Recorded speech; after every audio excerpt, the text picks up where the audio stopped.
Na mtazamaji, karibu tena katika kipindi chengine cha Sport Sugu. Ni mambo mapya katika huu mwaka 2023. Hata sasa hivi kumbuka kipindi kimeanza ama kinaanza siku ya Ijumaa mwaka huu 2023 mida ya saa 5. Kando na awali ilipokuwa inakukujia moja kwa moja siku ya Jumamosi mida ya saa 7, kisha tukabadilisha ikaja saa 8, lakini kwa sasa tunaanza huu mwaka na mambo mapya na tunataraji Mwenyezi Mungu atatupea mafanikio tipwa katika huu mwaka 2023. Kwa hiyo awali ya yote na kukaribisha tena katika kipindi chako maridhia cha Sport Sugu. Kumbuka kwamba hapa ndipo tunabarua kila mambo ambayo yanahusu mwanadada katika spoti, na kando na hayo tunakuletea michezo ambayo huifahamu. Kumbuka mwaka uliopita tulikuwa tunakuletea chukball, tunakueleza je, huu mchezo unachezwa vipi. Kabadi tumewahi kukuletea hapa mchezo wa koko, lakini leo hii kuna mchezo ambao tutakuletea na tutazungumza hapa tukwambie je, mchezo huo unachezwa vipi na sheria zake ni zipi, na tutakuwa na nafasi ya kufahamu huo mchezo. Lakini kwa sasa tupate katika mitandao za kijamii @GBS TV Africa, na vile vile zangu za kijamii @Kadeli Aita, Facebook, Twitter Kadeli Aita, Instagram Kadeli_Aita. Tutazungumza kimichezo. Kwa hiyo nitachukua hii fursa kumuuliza Kiarie, je, mwaka wake umekuwa vipi? Na sasa hivi tunaanza mwaka mwingine na mambo mengine mapya. Sijui mwaka wake ulikuwa vipi, lakini Kiarie. Asante sana kaka Kadeli.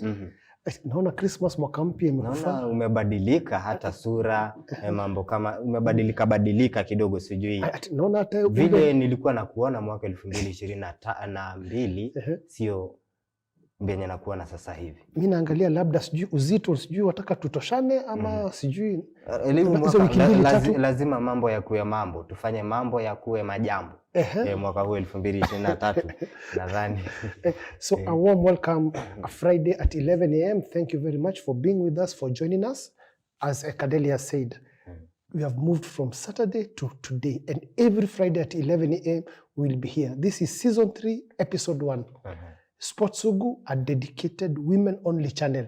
Na tunasema kama haupo sisi hatupo, sisi pia tupo. Ndio hiyo, tuandamane sasa hivi. Manake kama pia mtazamaji hayupo, na hata sisi pia hatupo.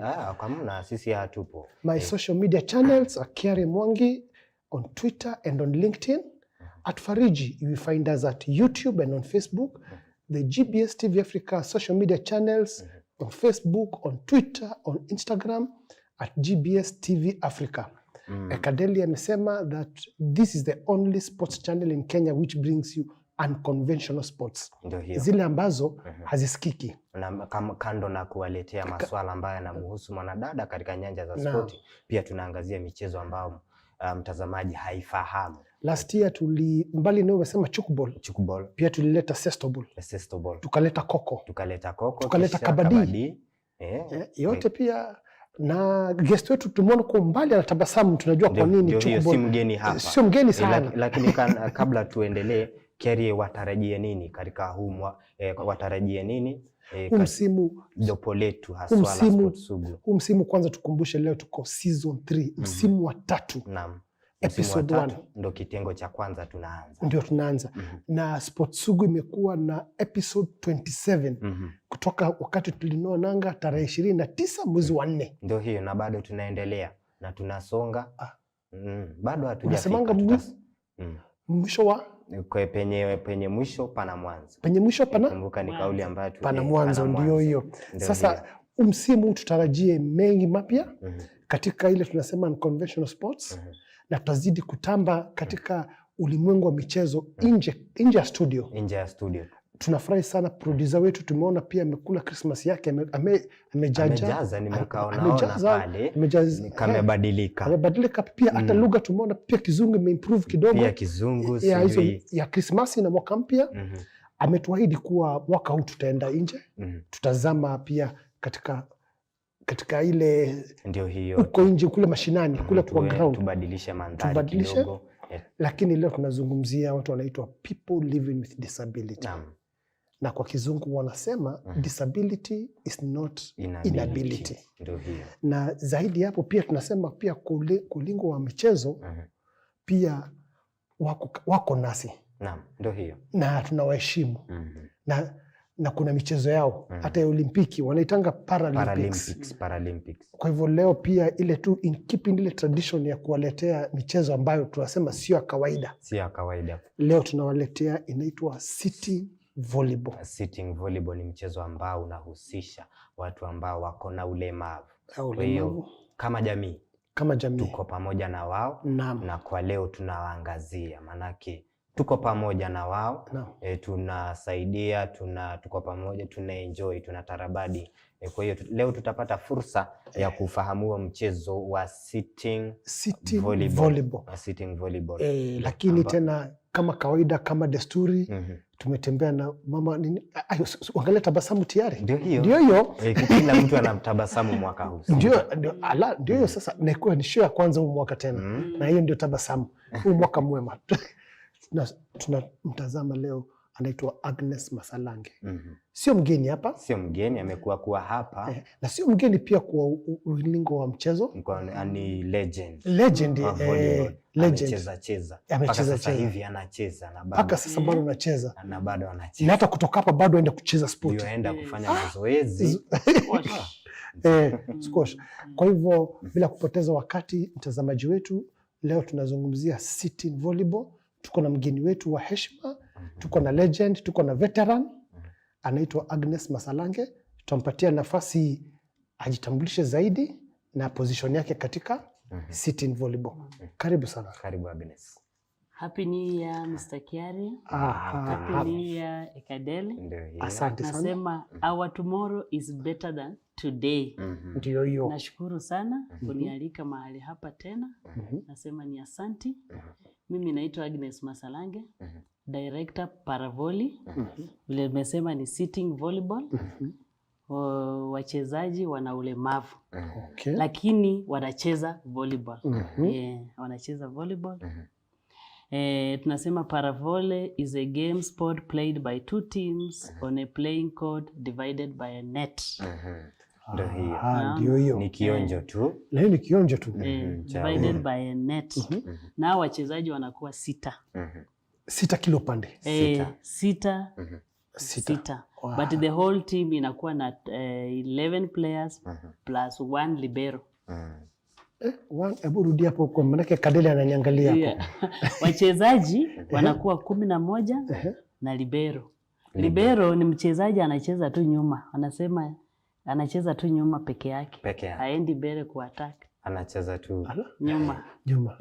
Anaingia tu. Ana defend nyuma. Peke yake. Yuko tu hapo. Kwa hivyo kila timu iko na libero. Kila timu iko na libero. Hata wanakuwa wawili. Ama mmoja. Alafu uniform yao iko tofauti. Hawavai same uniform na players wengine. Sisi tukivaa white 12 of us, hao wanavaa blue. But it should be numbered. Lazima pia wakuwe na namba. Lakini uniform yao iko tofauti. Ndio hiyo. Ni kionjo tu cha sitting volleyball. Najua kuna lilo jina sitting. Sitting volleyball. Watu wanakaa chini wanacheza. Na uwanja yao ya sitting volleyball si kama ya standing volleyball. Hapana. Yao ni 10 by 6. 10 by 6. Yes. 10 by 6. Tunasema that hii 10 by 6 ni rectangle. Ni rectangle. 10 end line. 10 sideline. 6 end line. 6 end line.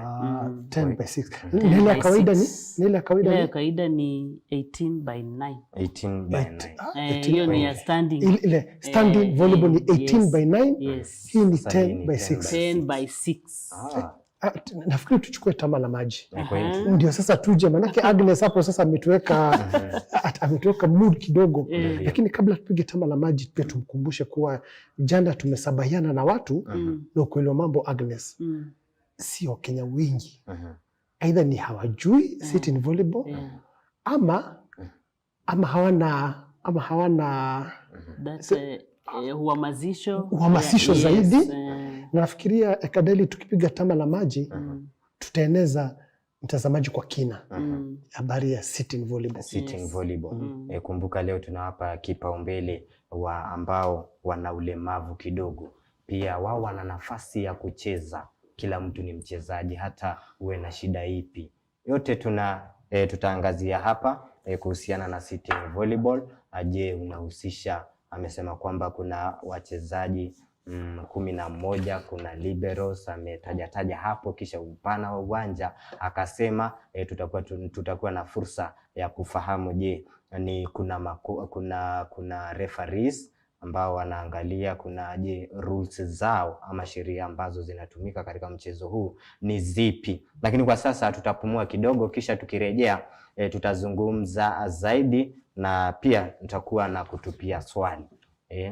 Kwa hiyo tutapumua kidogo, tutarejea.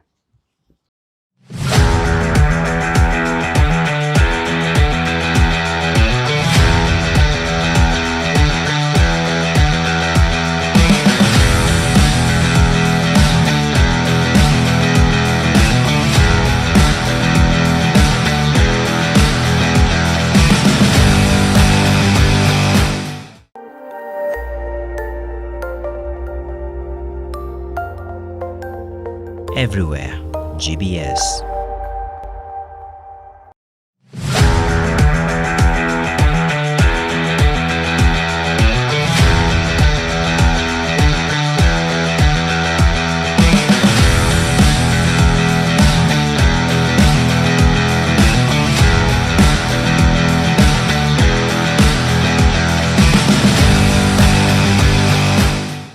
Na mtazamaji, ndo sisi hawa tena tunarejea kuzungumza kwa undani zaidi katika hii awamu ya pili kuhusiana na sitting volleyball. Kumbuka tulibadilisha kipindi. Sasa hivi kinakukujia mida ya saa 5 siku ya Ijumaa, na ndio tumeanza sasa hivi huu mwaka 2023.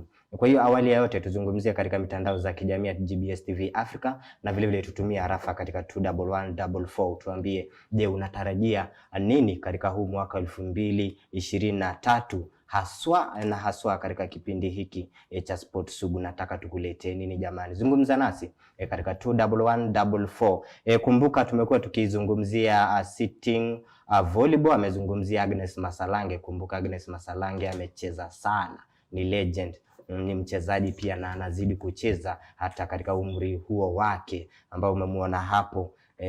Kwa hiyo atatueleza zaidi historia. Kumbuka ni mchezo ni mkongwe sana, manake ulianzia mwaka 1956. Sijui ulianza wapi, atatueleza Agnes Masalange. Na asante sana pia Agnes Masalange, manake yeye pia anajulikana sana kuwa I think the first woman referee. Yes. The first woman referee akiwa Tunisia pale kuofficiate men volleyball. Kwa hivyo uzoefu wake ama jina legend ama jina veteran sio bure tu. Jina lina mstahiki. Na jina melilimia. Kwa hivyo ni brand. Kwa hivyo ukisikia kabisa. Kwa hivyo ukisikia Adidas, Puma, Masalange, brand names. Masalange ni brand. Jina linazungumza lenyewe. Nilikwambia siku nyingine unaweza enda pale kwa benki utumie jina lake upate kamkopo kadogo. Kamkopo tu kadogo. Sasa sitting volleyball, Agnes Masalange, ilianza wapi? Where did it start? Ilianza wapi? Sitting volleyball ni game ilianza, let me say it was initiated or created by William Morgan, just like this standing volleyball. Okay. Sasa walipoona standing volleyball watu wanacheza na wakaona ya kwamba even the people living with disability can play. Okay. It has the same rules. It has the same regulation, referees and coaches. But now the only different thing is that they are court and the players. Okay. Because this one, the sitting volleyball, wachezaji wanakaa chini. Okay. Naona because wako na ulemavu. Na koti yao ni ndogo. Vile nilisema koti yao ni 10x6. Na ile nyingine ni 18x9. Yes. Okay. Alafu tena kulingana na net net yao si kama ya standing volleyball. Net ya men ni 1.15 meters. 1.15 That is for men. urefu. Urefu. And women? Women ni 1.05.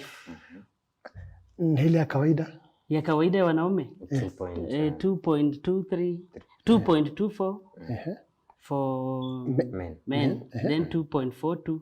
2.42 for women. For 2.24 for women. 2.42. 2.24. 2.24 for women. 2.42 And for men? For men. 2.42. Okay. For men. Okay, nakupata. Naona. No, Sasa alafu field ya standing volleyball iko tofauti. Because these one are able body. Tunasema able body. They move. But the people living with disability, they also move, but not all that vigorously, like the standing volleyball. Nzuri sana. Kwa hiyo ni mchezo kuna mali nimeona kwamba huu mchezo ulianza mwaka 1956 kule Uholanzi, Netherlands. Na haswa ulianzishwa kwa sababu ya kuwakarabati wanajeshi. Kumbuka enzi hizo vita vya pili vya dunia, kumbuka kuna wanajeshi ambao walikuwa wameumia.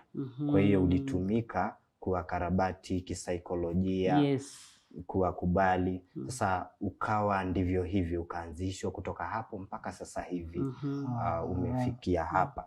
Agnes Masalange. Alafu waliona they are also creative. Kabisa. These people when they were, vile umesema walikuwa wanaenda hiyo war, wanaona wanakaa tu bure. Now they started like that sitting volleyball. Ndio pia wao wajilete katika ulingo wa mchezo. Alafu pia wao wajikubali. Psychological tortured, wajikubali na wajirudisha na wajue ya kwamba pia wao wanaweza cheza. Kabisa. Okay. Na hapa Kenya, Agnes Masalange, unachezwa wapi? Hapa Kenya inachezwa katika counties. Counties have now initiated this sitting volleyball. Kila county iko nayo. Even the schools zenye ziko na watoto wale wanaishi na ulemavu, pia wao wanacheza hiyo volleyball. But mostly we are counties ndio ziko na wachezaji, ndio zina sponsor wachezaji. Like Nairobi County iko na team. There are 2 teams in Nairobi County, Kasarani na Nyayo. Kasarani na Nyayo. Kasarani team na Nyayo team. Naona. Kuna Nakuru County iko na team. Narok, Mombasa, Uasin Gishu, Meru. Even recently the last tournament, the last league tournament ilikuwa Meru. Okay. Kwa hiyo Isiolo pia imefika huko. Yes, pia imefika. Nyeri. This county Kitale. Kitale ni Trans Nzoia. Yes, Trans Nzoia. Trans Nzoia County. Nzuri sana. Hiyo ni mara ya kwanza pia nilisikia. Machakos, especially sasa Machakos iko na mheshimiwa huko anaitwa Mr. Katumo. Na yeye ndio tena SG. Sasa yeye amejaribu kuleta hiyo ulingo ya nini kabisa. Makueni. This county is sitting volleyball iko imefikia katika counties, kiwango cha counties. Narok. So labda basi niseme, na labda ikadili hapo hivyo, labda tutakubaliana. Labda ni seme media. Labda ijaangazia kwa kina sitting volleyball. Unajua pia kama iko karibu kwa kaunti 10 na watu wengi wa Kenya wengi, hata wale tulizungumza nao juzi, tukiuliza tu kwa barabara kama unajua sitting volleyball. Si ati kaunti 10, even Kakamega, there are many counties. Na zote ziko na hiyo na nini.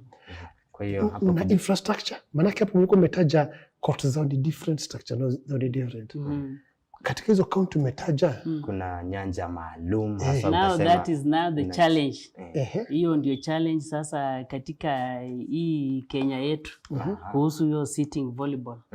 Hawana uwanja kabisa. Hamna. There's no facility that suits them exactly the way it's supposed to be.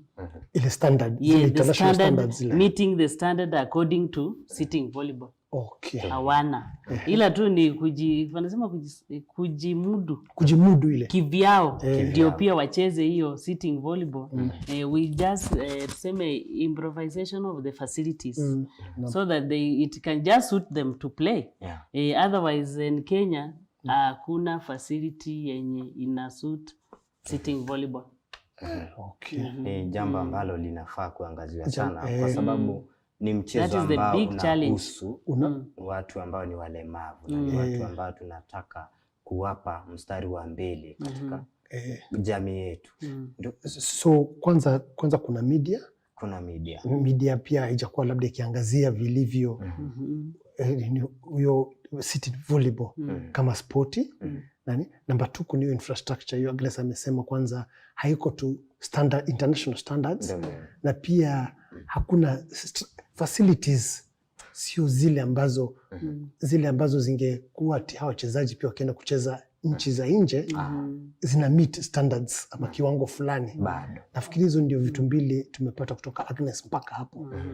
Lakini kando na hayo atueleze tu mchezo unachezwa vipi na sheria vipi? Sheria vipi? Sasa mchezo inachezwa na wachezaji 12 6 but the composition of the team tuseme composition of the team inatakana kuwa na 3 coaches, the head coach and 2 assistant coaches. Ikuwe na trainer. Ikuwe na either 12 players or 14. In these 12 players 11 nimekuambia hao ni players plus 1 libero. Kwa hiyo but when they are 12 the team that consists of 12 players should have 2 liberos. If it consists 11 players it has 1 libero. The libero ni defensive player. Yeye anacheza tu backcourt. Kwa hiyo kama ni 11 kuna libero mmoja. Wakiwa 12 libero ni 2. Yes. Okay, nakupata. Na sheria za mchezo, what are the rules?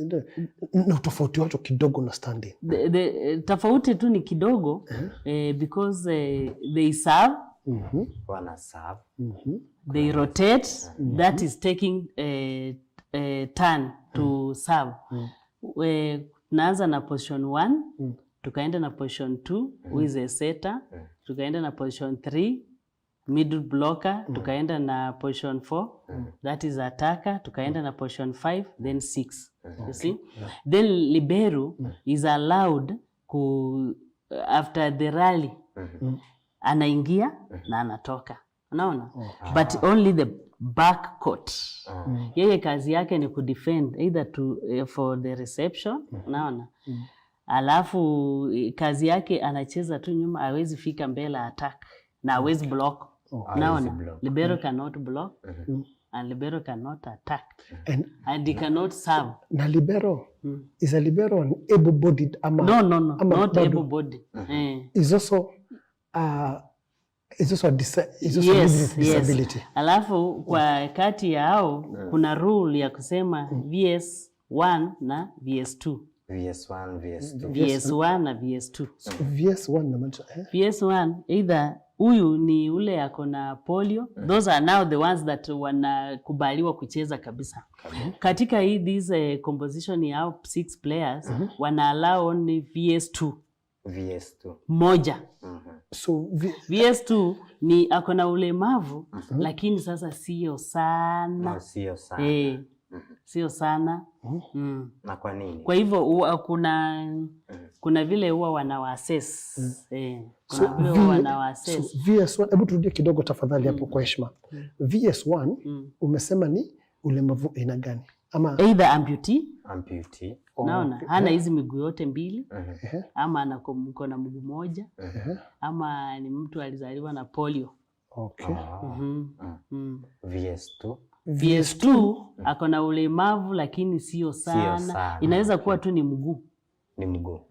But also it depends with the assessment. Before they go to play, wanapelekwa for assessment. Okay. Na katika volleyball kuna ile rotation huwa anafanya. Yes. Na sasa hao watu ni walemavu. Mpira unapigwa pale, unajua mpira unaweza kwenda kando. Yes. Kuna movement. Yes, they swift. They move. They move. Yes, they move. So just like the able-bodied standing on a move. Yes, they also move, but now they are not allowed to stand. They are not. No, they are not allowed to. Ati sasa mpira iko juu, asimame. Hiyo ni rule. There is kuna rule ambapo the buttocks there hastahili kusimama.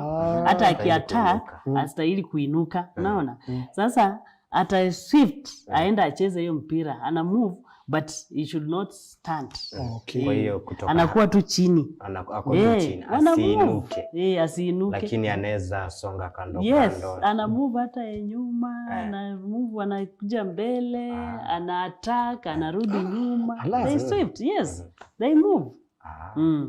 Si ati they are stagnant. No. Na nikuulize foul, manake rules and regulation. What are the kind of fouls that committed? Sasa hiyo standing, aki-attack, akisimama tu hivi. That is. Yes. Makosa moja. Then ya pili double ball. Yani ana set mpira alafu ina roll. Unaona? Alafu ya tatu when the ball is in, wakiserve, when I serve, ball ground to the opponent side. That is my point. Sasa unaona hiyo ni foul. Kabisa. Okay. Those are now the faults that make one to gain a point. Ama ni serve inje. Usavi. Sasa huyu player serve inje. You see that one is a point to the opponent. Yes. Na katika standing volleyball kuna ukiserve mpira kwa ule upande mwingine hauruhusiwi kuguza au haruhusiwi kucheza mpira zaidi ya mara 3. Yes. Kwa hiyo pia ina apply kwa pia ina apply kwa sitting. They are not supposed to play more than 3 times. 3 touches. 3 touches. Inakuwa 3 touches after you serve. So you serve, kwa sitting volleyball it is the same. There's no difference. Hakuna tofauti ya rules. Ya standing na sitting. The only difference hii kusimama, unaona? That is the only difference, kusimama. Alafu positional fall ni mimi ninastahili kwenda kuserve na mwingine akuje aserve, unaona? It is just the same like standing volleyball. Hata kule 25 sets. 25 not 25 sets, points. Points 25. 5 sets. We play 5 sets. 3 not 5 each. That is the 5 set. 25 scores. Yes. At that 5 set tunasema the first team to win tuna rotate to another side, second team to win. Naona. Sasa hiyo itakuwa 1-1. Then we go for the third set. The other team to win, that one will be 2-1. Bado ijaisha. Ikiwa if the team wins, it should be 3-0 or 3-2. Yeah. Sasa tena nikienda timu nyingine iende kucheza ipate hiyo set mbili, that will be 2-2. Now we are going for the determining set. And the determining set has the 15 scores. 15 scores. Whoever will be the first kupata 16. 15. Na hata nikipata hiyo nikiwa na 14, there should be difference of 2 scores. Naona? Okay. Nikiwa na 14, 15 bado naona. Ukiwa na 14 bado the difference of 2 scores because nikiwa 15, unaona bado hujashinda. Bado hujashinda. Na nikuulize Agnes, the gender. Manake between men and women. In sitting volleyball. Yes. One, hapa Kenya. Who plays ni wagani wengi in terms of are there more men or more women playing? More men. More men because ukiangalia maybe tuseme like people living with the disability, those who are playing sitting volleyball, most of them are not employed. Ni wale watu tuseme hustlers. Unaona? Most of them. And you know, many of them are mothers. Sasa anaona mimi nikiwacha hii kazi yangu niende kucheza sitting volleyball. Unaona? Sasa inawafanya women are not more, but they are trying. Let me say that they are trying because they are there. If you can get a team like Nairobi, it has 2 teams, Kasarani na Nyayo, and that one they are complete players. Wako. Naona, so naona wanajaribu. Wako 6 and complete team. Yes. Of men, 12 men, even more. 12 women, even more. There are more. But sasa shida ni that finance. Because most of them are not employed. Ni watu wa kujitafutia. Unaona? Sasa unaona akiwacha kuenda kucheza inakuwa it has that very big interest. But men wako wengi. But even them they have that challenge. Unaona? Mtu anaona sasa mimi najitafutia, labda nauza tu Sweet Town. How will I leave this job niende for practice? Unaona? Alafu most of them ni pia yani ni watu unaona ni waku yani kujitafutia na hawana pali stable. So they don't have stable. So I think Kadeli, what Madam Agnes Masalange anasema ni sitting volleyball, it is not financed by the sports ministry or county governments. Hata serikali as whole, there has not been a set budget kusema in this sport the budget is the budget is there. They only sponsor them when they are going for international matches. You see, or maybe they have organized for the tournament, but they are not fully sponsored. Unaona? Hata saa zingine wanakosa kwenda because they don't have that sponsorship. So basically, kwa hivyo tutasema maanake kwanza tumezungumzia media, ukosefu wa media coverage, tumezungumzia juu ya facilities, infrastructure, unajua which also not to international standards.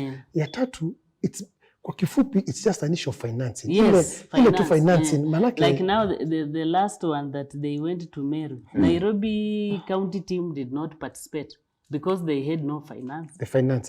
So changamoto. Yes, so changamoto. So lack of finance obviously pia inanini, unajua hata kama una nia na ari ya kucheza, lakini pia una finance ile unapata wamejitolea, wameenda mazoezi.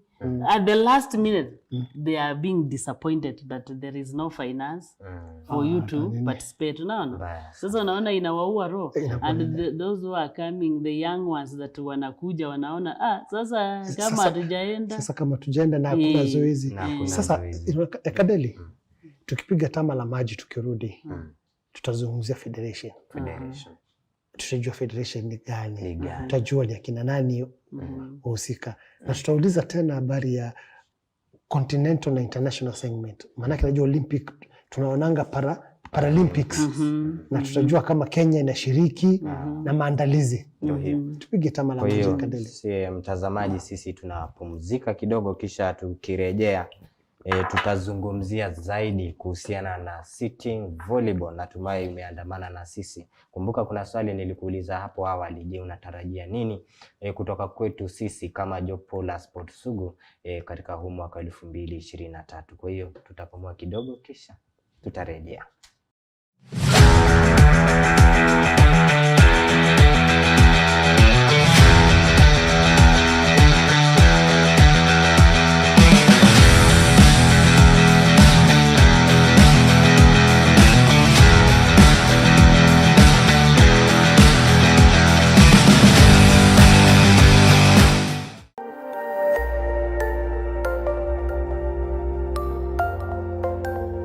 Everywhere, GBS.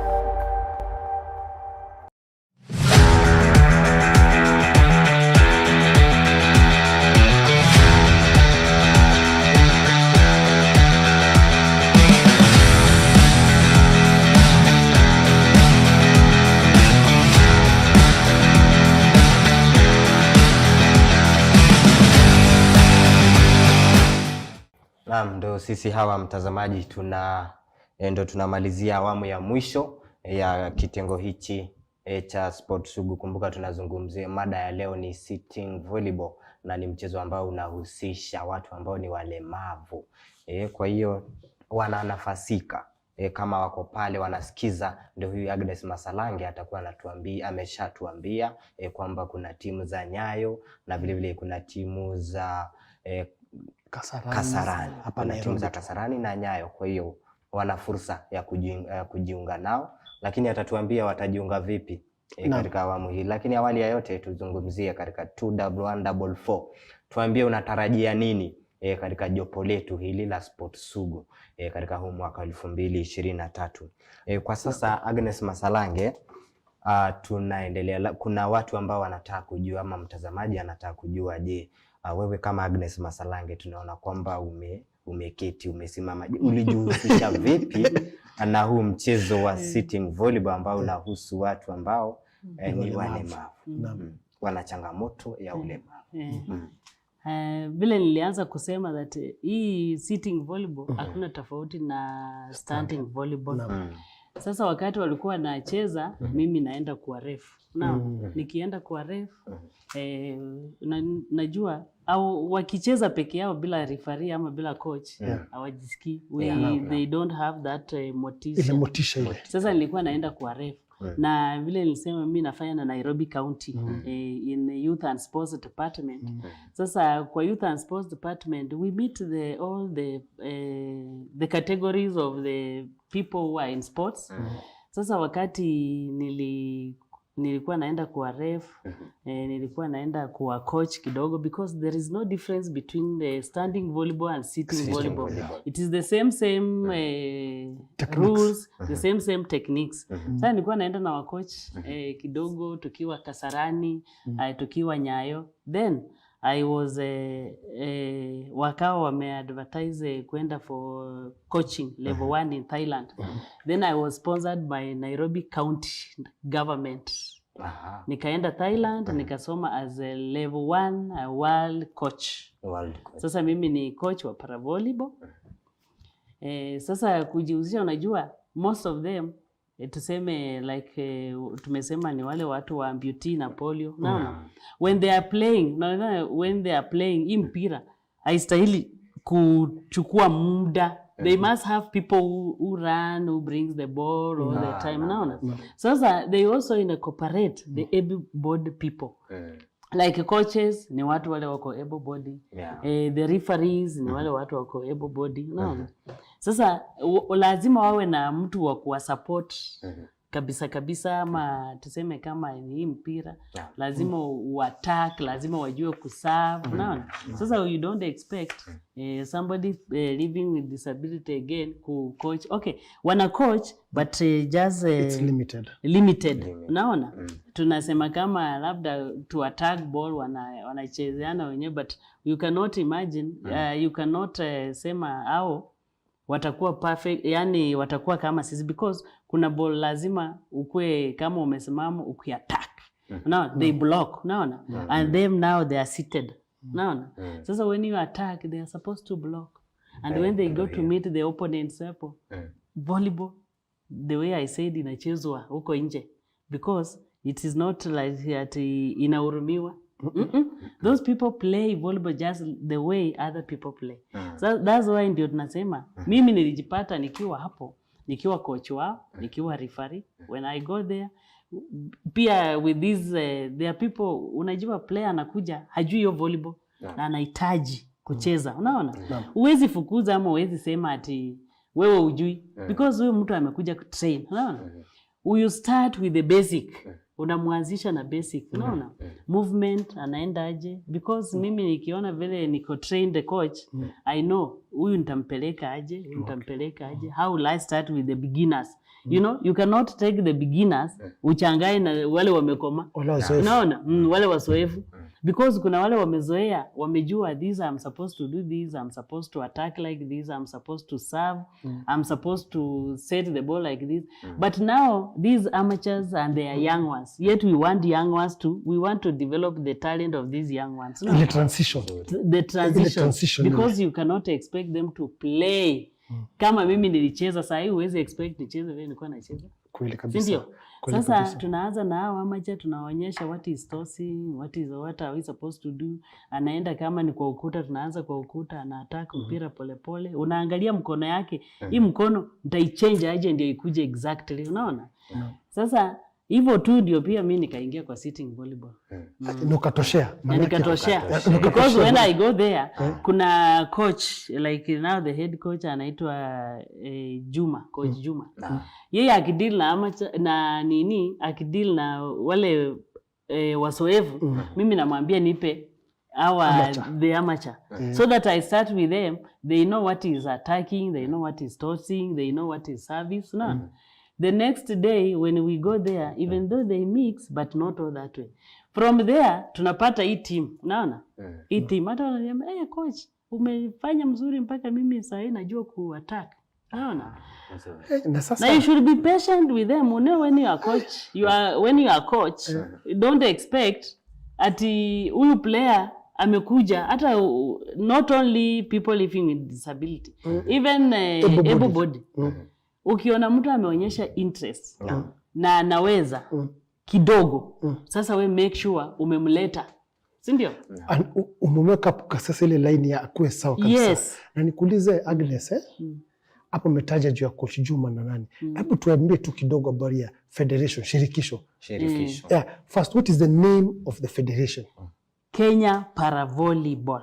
Kenya Paravolleyball. Kenya Paravolleyball, that is the federation. Yes. Na structure federation iko namna gani? Structure federation tuko na president, tuko na first vice, tuko na second vice, tuko na SG,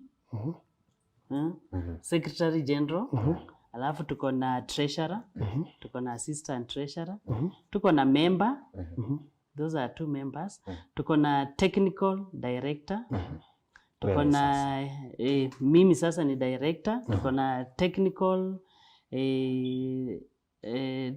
technical sasa wale wana deal na organization, labda tuseme tumeenda for the tournament, those who are supposed to kupanga hiyo tournament, the logistics, the logistics and everything. We have the referees, we have the coaches. So it's basically it's a fully structured Structured, yes. Na nikuulize, because that is the one question najua naona SMS zimeanza kuingia. The wagani katika federation, how many people are living with disability? No, in the federation structure. All of them. Are there people living with disability? Yes. Are there able-bodied people who are part of the federation at federation level? At the federation level ni wao tu. At federation level, yes, they are able-bodied. No, people living with disability. Sasa sisi tunaingia tu ndani kama technicals. Kwa hiyo na president. So the president ni Polycarp Mboya. Pia yako na ulemavu. Is a person living. Yes. So basically, the federation is made up of people living with disability. Exactly. Well, of course, apart from the TD, the technical team, the directors, the coaching. Yes. Otherwise, wao tu ni people with disability. Okay. Ayu mzuri sana. I think hapo ndio tena labda tutakuuliza about the league ama tournament. Manake kama kuna federation na kama kuna labda kuna sijui kama hizo matimu umetutajia za county zinachezanga at a league format ama tournament format. How do they play? Okay, tournament format tuseme maybe au wenyewe in a county. So najua in a county like tuseme Nairobi, we can make our own tournament, Nairobi County tournament. Naona? Now we can make it as a constituencies, si ndio? Tuseme Kasarani, nini Makadara, nini Langata, naona? There ni Embakasi, naona? We can make our own tournament. At county level. Yes, so at county level. So is there a league? Kuna league? Hapo nyuma kumekuwa naye, but because of hii changamoto ya finance ndio ikakuja ikabreak. Ikasambaratika kidogo. Yes, ikasambaratika. Lakini kumekuwa na league. Kumekuwa na league. Yes, kuna league ya inter counties. Ya both men and women. Yes. Humu nchini na sasa because nakuuliza hivyo sababu ya selection. Manake najua Kadel alikuwa ameniambia ati team ya Kenya ya sitting volleyball ishawahi shiriki outside Kenya? Sana. Sina habari. Yes, kabisa. Even we were in Rwanda, which 2018 tulikuwa tunaenda qualifying ya Olympics. Naam. Rwanda. Yes. So selection is done. We go in a world international, national league competitions. Ziko. Yes. Even like is it this year they are supposed to go for all African games. All African games. Wapi? Itakuwa wapi? Yes, all African games. Yes, all African games ya nini? So unajua ndio nipate tu vizuri ndio hata pia ule viewer aelewe. The Kenya team ya sitting volleyball kwanza inajitaja, unajua tuna Harambee Starlet, kuna Harambee Stars, kuna Malkia Starlets. Is there a name given to? Hii inaitwa tu Paravolleyball. Inaitwa tu Paravolleyball. Kenya Paravolleyball. Unajua Kadeli ananiangalia kijicho, anafikiria hata kuna Malkia Starlets, kuna Harambee Starlets. Sasa kuna Paravolleyball Starlets. Ulikuwa umeniuliza selection. Unajua? Yes, selection ya national team when they go for intercounties. Kama kuna championship ahead of us, or a championship ahead, we organize for tournament. Na inakuja intercounties. Out of that intercounties, they know that there will be selection. Okay. Sasa wanafanya mazoezi katika kaunti zao. Sasa wanakuja kama Kakamega County, kama Nakuru County. Then from there you pick the best players. They are there. After hiyo kupick wanakuja camp. Maybe the president ama the SG wanakaa na siku wanasema 2 weeks ama 3 weeks watu watakuwa camp. Wanakuja those players that were selected. Then they train. From there after training wana pick the best either 14 or 12. Wanaenda sasa for competition. Apart from Rwanda, umesema ni wapi pengine wameenda Egypt. There was a competition in Egypt. Wameenda all African games. These international competitions, they go for them. Nzuri. Na zinaendelea huko Afrika. Bado zinaendelea. Yes. Even juzi kumekuwa na World Cup in Bosnia, but we did not participate. Labda tena hapo sasa tunaleta kweli. Inajulikana sana katika huu mchezo wa pia Israel wamecheza sana, ni mabingwa wa huu mchezo wa volleyball. Thailand. This one is a world game, not that it is only. Sasa basi labda nikurudisha pale, manake labda inaonekana changamoto ile tulisema awali ya media coverage, ya facilities, na finance. Labda sasa tukiongezea hapo nasema pa equipment. Kama changamoto. Now the equipment is also the challenge. Inakuwa challenge. Like now you should have the uniforms. Like tunasema the composition of the equipment ya player. You must have the jersey, well numbered.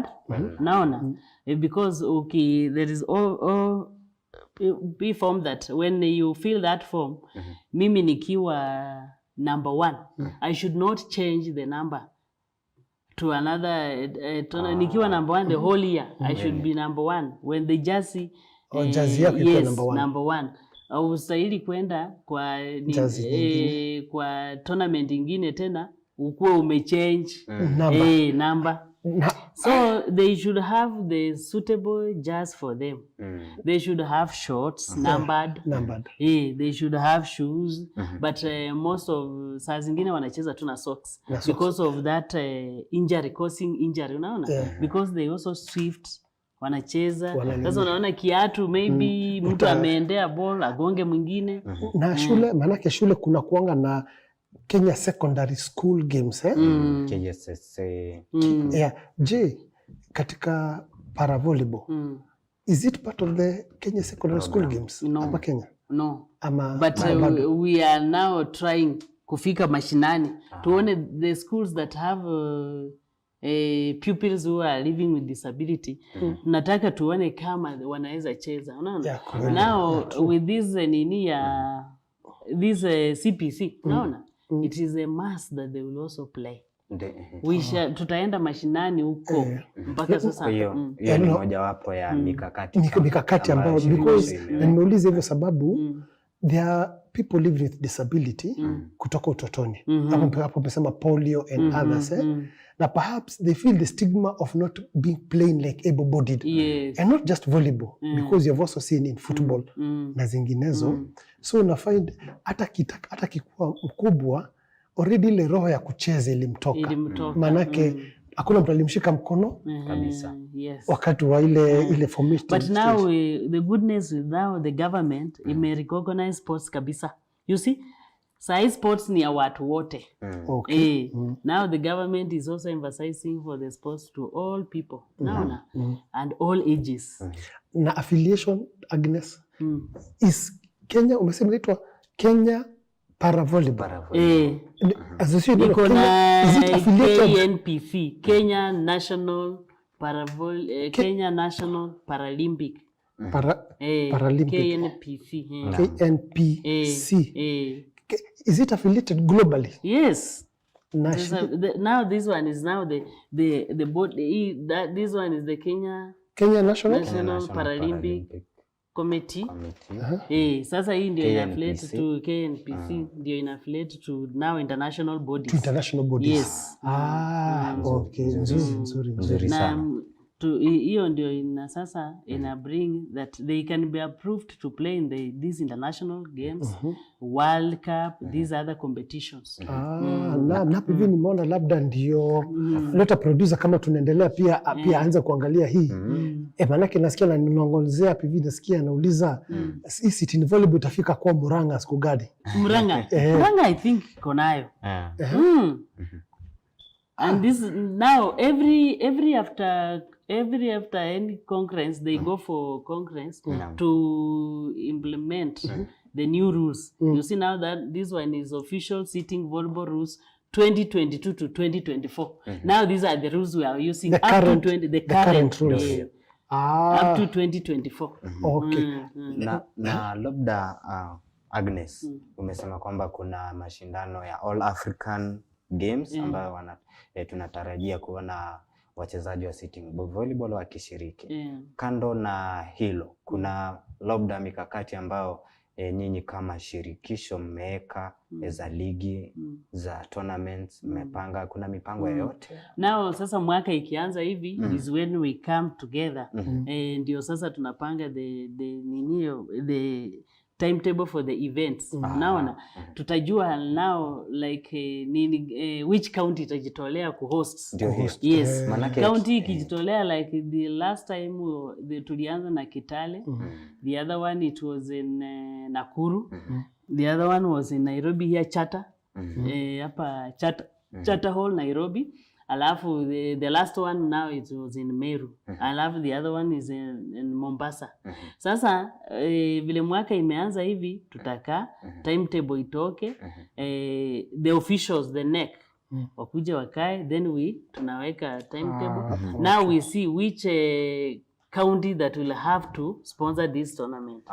Sasa hiyo timetable ikitoka, then players start preparation. Maybe if there is international tournament, wanasema maybe the last or the first tournament that we shall be going for the selection of the players that will have to go and compete in that championship. Manake tunataka kujiunga nao pia kule, wakiwa na ligi tunaenda, tunashiriki pamoja, tujue jinsi mambo yatakavyokuwa. Naam. Hata muda tupa kisogo na sasa tu ndo naona ni kama tumeanza imeshika sasa masaa yanayoyoma kweli. Lakini Agnes, lazima tukuulize hii, maanake hapa Sport Sugu huu msimu season 3 tunataka pia sisi twende mashinani, twende kwa uwanja, tutoke kwa studio kabisa. Na labda sitting volleyball ni mmoja wapo pia sisi tungelipenda, mimi na ndugu yangu Ekadeli na mwelekezi wetu James na wengine twende mashinani hivi karibuni. Ni wapi next tournament, ni wapi kuna mchezo wa sitting volleyball? Niseme maybe only wakianza they start with their own counties. Labda Nairobi County tuseme sasa hii vile Nairobi County imeweka, you see now we have Department of Youth, Sports and Talent. Naona. And this talent, it cuts across all the people. Naona. Now that when the Nairobi County tuseme they will settle for this year, then people will come up with their own timetable, with their own budget. Sasa unajua wakipeleka their own budget is when they prepare for the tournament. Wakianza tournament, then SG anaandika barua, zinaanza sasa players wanaanza kufanya mazoezi. Sasa hapo inatoka the timetable inakuja for the whole year. Nzuri. Kwa hiyo tutangoja. Sasa ikikuja for the whole year, it is the whole year event. Kwa hiyo kwa sababu ya muda, Agnes Masalange, unapatikana wapi? Maybe ulisema kwamba una shule fulani. Ama tunaweza kupata wapi? Mimi ninafanya na Nairobi County, and we also vile nilisema tuko na halls, like kulikuwa na team ilikuwa inachezea Mudhurwa social hall, but because of those challenges of finance and what, the team had to break. But now I think because now we have the social halls and all the social halls are renovated, we want to urge the Paravolleyball players, maybe najua because of transport and nini, ndio hiyo tunaweza sema maybe those who are staying near Jericho, those who are staying near Pumwani, those who are staying Mudhurwa, they come in that social halls, they train, because that social hall is for them. And that social hall is enough space for them to play. Because we tulisema field yao ni 10 by 6, and there is also free space for them. Wakikuja wana train, see, when they train, even from there they can be equipped by the governor, because governor ni mtu amependa mchezo, and he's also emphasizing on skills development. You see, when these skills development, where will they be recognized? Because they cannot play outside then be recognized, but when they come inside the Nairobi County social halls, they will be recognized. Even they can as well go and play Your Excellency Sakaja's Cup. Awawekee kikombe na wa compete kabisa. Then from there you can facilitate them. So Ekadeli, eka kwa diary yako, hii mwaka tutafutane na Agnes Masalange tena, tuende tujue ratiba ya fixtures in the course of the year. Tuhudhurie game moja tu. Alafu tuseme pia Machakos huwa inakuwa nayo the tournament, especially SG anatoka Machakos, anaitwa Justus Katumo. Nzuri. Na izoso huyo pia ni mtu anaweza panga tournament, hata tuende huko na nyinyi pia muhudhurie hiyo tournament. Hamna shida, tutarithi. Mimi pande yangu Bwana Ekadeli, sina la ziada. Nimejifunza sitting volleyball siku ya leo, na hakikisho Ekadeli, tutatafutana tena na Agnes Masalange. To the viewers, shukran sana kuwa na sisi, kutembea na sisi siku ya leo. Friday saa 5, kila Friday saa 5 utakuwa na sisi Sports Sugu, na tunasema dedicated show only for women. Asante sana. Naam, mtazamaji, kwa hiyo asante sana Agnes Masalange kwa ujio wako. Tutatagusana tena hapo mbele, tutapatana pale nje. Kwa hiyo mtazamaji, mimi sina lingine la ziada, ila kila wakati kuna kauli nilikuwa nawaambia, kauli za mjomba. Kuna siku moja nimeenda kwa mjomba, nikampata akisoma kijitabu riwaya. Akaniambia, nikamsalimu, vipi mjomba, masalheri? Akaniambia, akainuka na kuniambia, mdogo wangu, katika maisha kuna maneno mane ambayo nimejifunza kwa hichi kitabu kuhusiana na maisha. Akaniambia kwamba neno la kwanza kuna mafanikio, na katika mafanikio kuna neno jina fani. Fani ni kile kipawa ambacho uko nacho, ama ule ujuzi ambao uko nao utakusaidia sana katika maisha. Je, ni ujuzi upi ambao uko nao ambao utakusaidia katika maisha? Neno lingine akaongeza ni harakati, na katika harakati lazima uwe na haraka. Kuna jina haraka, na lazima ukuwe na haraka katika tafuta zako ili kujihakikishia nafasi katika haya maisha. Na neno lingine aliloniambia ni neno dunia. Katika neno dunia kuna nia, na katika maisha lazima ukuwe na nia. Nia gani haswa? Nia ni ya kuishi, na sio kuishi tu, bali ni kuishi maisha mazuri. Na neno la mwisho ambalo alinijuza ni neno ujasiriamali, na katika neno ujasiriamali kuna ujasiri na mali. Kaniambia, mdogo wangu, lazima ukuwe na ujasiri katika tafuta zako za maisha ili upate mali. Ni ukweli wenye ukweli wa kweli ndani yake. Sisi tunatoka, tutapatana tena wikendi ijayo panapo majaliwa.